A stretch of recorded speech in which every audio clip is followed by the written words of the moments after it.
जय भीम, जय भीम, जय भीम. मित्रांनो, आपल्या सर्वांना आपला शूरवीर 500 योद्धांचा भीमा कोरेगावचा इतिहास आठवतोय.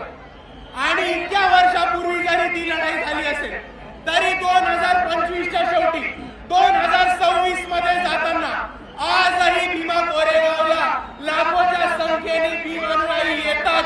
आणि आपण यांनी हेच दाखवून दिले की भीमा कोरेगावच्या दिवशी ज्या योद्ध्यांनी इकडे पेशवाई माती काढण्याचं काम केलं होतं त्यांना आम्ही विसरलेलो नाही आहोत मित्रांनो.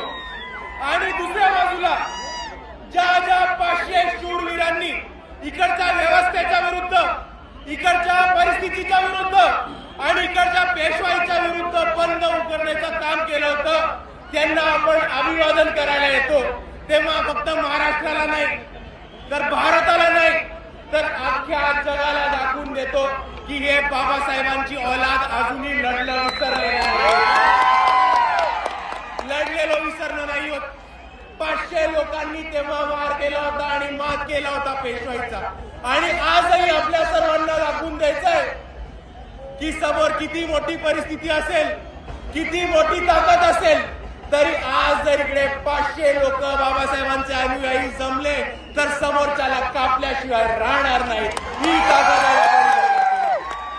आणि म्हणून मी आपल्या सर्वांना एवढीच विनंती करतो की आज जसं आपण भीमा कोरेगावच्या इथे अभिवादन करायला एवढ्या मोठ्या संख्येने आलो, त्याच पद्धतीने आपल्याला हा शौर्याचा इतिहास आणि आपल्याला आपल्या समाजाचा लढवय्या इतिहास पुढे घेऊन प्रत्येक क्षेत्रामध्ये घेऊन जायचा आहे. आणि भीमा कोरेगावच्या शौर्यांना आपण तेव्हाच अभिवादन करू जेव्हा आपण त्यांच्या पद्धतीने त्यांच्यासारखे छाती टोकपणे लढणं शिकू.